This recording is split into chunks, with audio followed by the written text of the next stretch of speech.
Et j'ai déjà de nombreuses observations. Cet objet est incroyable. C'est peut-être l'une des plus grandes épées ici. Je pense que oui.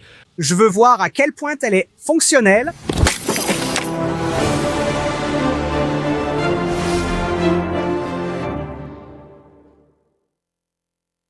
Salutations, je suis Charlie.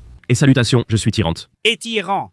Nous avons réalisé de nombreuses vidéos sur la fibre de carbone en explorant ses applications possibles dans les armes. Et nous en sommes à un point où nous devons nous poser une question. Le projet a-t-il échoué? Ah, je ne dirais pas qu'on a vraiment fait grand-chose pour commencer. Plus que la plupart des gens. On en a fait quelques-uns, ouais. Mais ça fait, je dirais, plus d'un an depuis le dernier... Intégration. Non, ce n'est pas le bon mot. Entier. La dernière itération. Ça a été une longue journée, la dernière itération du projet de grande épée géante en fibre de carbone. Alors, on s'est dit, pourquoi ne pas simplement le terminer et donner une sorte de mise à jour sur l'état des choses? Eh bien, je veux dire, écoute, il y a toujours de l'espoir qu'on puisse encore, continuer le projet. Le problème, c'est que cela demande beaucoup de temps et d'argent. C'était probablement la réalité. La réalité, oui. Et YouTube n'incite pas ni ne justifie d'investir dans, vous savez, des projets aussi importants que ça, malheureusement sans dire jamais. Je veux dire, on a une personne vraiment géniale qui nous aide. James est une véritable légende. Donc, il y a toujours une possibilité que quelque chose puisse se faire. Je n'aime pas trop le faire, je pense. Profiter de James dans ce sens puisqu'il est le principal à le faire. Donc, c'est lui l'expert. Il sait quoi faire. Et nous avons créé des choses vraiment intéressantes dont nous avons pu tirer pas mal d'enseignements. Et nous voulons partager un peu nos réflexions sur ce que nous avons appris. Quelle est la viabilité des épées en fibre de carbone d'après nos expérimentations? Et une mise à jour sur où c'en est. Et nous ne sommes pas sûrs que cela pourra avancer, mais il y a encore de l'espoir. Il y a encore de l'espoir. Ça n'arrivera probablement pas. Enfin, soyons réalistes ici. D'accord. Je suis quelqu'un d'optimiste. Commençons par un bref récapitulatif avant les nouveautés. À l'origine, nous avons créé celui-ci. Eh bien, j'ai créé celui-ci. Ici, il y a littéralement la date dessus. Données déjà saisies. Qu'est-ce? Oui, bien sûr, oui, nous l'avons fait. En fait, j'ai mis la date dessus, celle où nous l'avons fait, le 26 avril 2023. Donc, ça fait un bon moment qu'on a fait ce projet. Et c'était... un succès. J'appellerais ça un succès. Ça a vraiment très bien tenu. Il y avait beaucoup de dynamiques intéressantes en jeu ici. Et on n'a littéralement pas pu mettre assez de force pour le casser. Donc, on a dû provoquer une défaillance. C'est ça. Je trouvais que c'était un concept intéressant en général, tu vois. Exactement. Ensuite, c'était une question d'échelle. Pouvait-on passer à une plus grande? On a essayé plusieurs choses. C'est là que ça a commencé à devenir intéressant. C'était ma première expérience avec la fibre de carbone et je ne suis pas expert dans ce domaine. Mais je devrais peut-être garder cette observation pour un peu plus tard. James, professeur de fibre de carbone, nous a contactés et enseigne cette matière. Il avait de nombreuses idées et méthodes pour le faire. Alors, il a pris en main la fabrication de ces objets. Et c'est là qu'on a commencé à entrer davantage dans la prochaine version de cela. Et cela consiste à rendre la superposition plus complexe, avec différents tissages, différentes insertions comme des noyaux soriques, qui sont un type de noyau en mousse, ce qui ajoute de la rigidité tout en réduisant le poids. Et il faut mentionner que tout ce processus, en partant de la dague jusqu'à cette épée plus grande, avait pour but de créer l'épée Titan de Shad. C'était tout l'objectif. Une épée géante fonctionnelle. Et actuellement, nous n'avons tout simplement pas les moyens. T'as déjà dit ces mots, donc je ne peux pas. J'ai créé une épée géante fonctionnelle en premier. Bref, désolé, je suis juste mesquin. Bref... C'est vraiment le cas? James a créé, mais pas celle-ci. J'ai réparé la deuxième version. Parce qu'on en a fait une d'abord qui était bien. Même avant ça, il y avait celle en disquette qu'on avait essayée. Tu te souviens? Il y a eu plusieurs tentatives, non? Et tu te souviens, quand on y est allé, c'était difficile à gérer. Ah oui. Elles étaient un peu plus molles. Donc, il y a eu quelques itérations où on essayait tout juste de comprendre comment obtenir la rigidité correcte. C'est celle-ci qu'il a envoyée? Je pense qu'il en a encore une vierge. On pourrait peut-être encore le faire. C'est ce que je veux dire. Je pense que ceci... C'est du même genre que celui-ci. Comme je pense qu'on pourrait le refaire et créer une autre version, mais ce sera la même chose. C'est exactement la même chose. Dans la vidéo exclusive de cette semaine, je parle de l'élément de conception ingénieux du faucon. Quelque chose a été fait ici sur cette épée. Peu de gens s'en rendent compte, d'accord? Ils pourraient ne pas le remarquer ou ne pas savoir pourquoi elle est conçue de cette façon précise. Il y a quelque chose de spécifique, même scientifique, pour expliquer pourquoi elle a ce design. Voici la cognasse, alias Queenie Fauchon, et pourquoi c'est ingénieux et efficace pour remplir sa fonction. C'est la vidéo exclusive, vous y avez accès. Si vous vous abonnez aux adhésions de la chaîne, à Patreon ou à Subscribestar, c'est $1 par mois. Vous accédez à toutes les vidéos dédiées, analyses, coulisses et contenus géniaux, ainsi qu'à l'intégralité de l'historique. Vous nous aidez à continuer car c'est vous qui nous soutenez. Les vues ne comptent plus à ce stade. Sur YouTube, nous créons du contenu pour nos soutiens et vous obtenez des choses géniales comme celle-ci. Et c'est grâce à vous que nous pouvons continuer à produire le contenu que vous regardez en ce moment. Merci à tous pour votre soutien. Inscrivez-vous pour l'exclusivité. On reprend la vidéo. Nous avons découvert des choses intéressantes avec ça. Donc, le premier point, c'est qu'il s'est cassé au niveau de la soie, essentiellement. Ouais, nous avons choisi une configuration d'épée longue plus traditionnelle, ce qui offrait un certain potentiel intéressant. J'ai aimé, c'est léger et long. 1,5. PowerPoint. Cette épée ici pèse 1,5 kg. Mince alors. C'est ce qu'on peut déjà conclure de nos expériences, qu'il y a un moyen de faire fonctionner ça. Nous avons prouvé qu'il y a du potentiel pour fabriquer, par exemple, une épée fonctionnelle. C'était vraiment grand, mais beaucoup plus léger que ce qu'il devrait être pour une taille qui pourrait couper et être utilisée.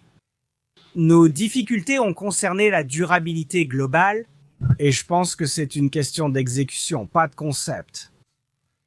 Peut-être. Donc, les problèmes que j'ai vus, c'est qu'après la première version, on a évidemment eu une panne au niveau du réservoir.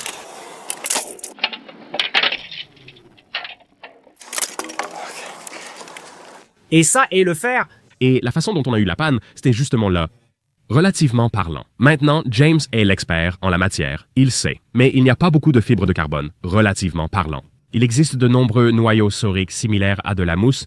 Il y a aussi du Kevlar et d'autres matériaux, donc peu de fibres de carbone au final. Je ne sais pas si cela va améliorer ou empirer les choses.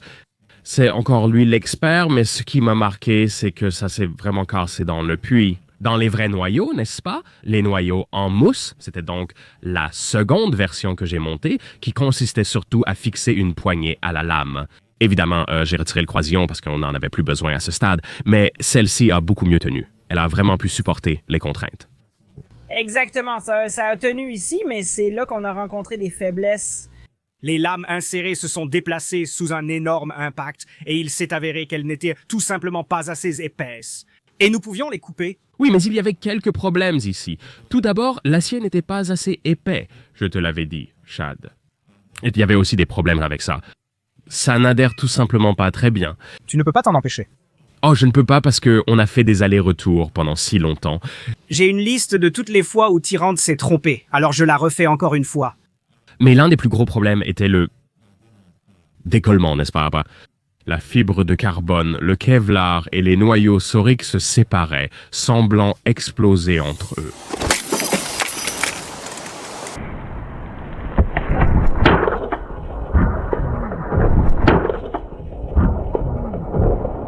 Mais ce qui est intéressant, c'est que nous n'avons pas eu ça sur celui-ci.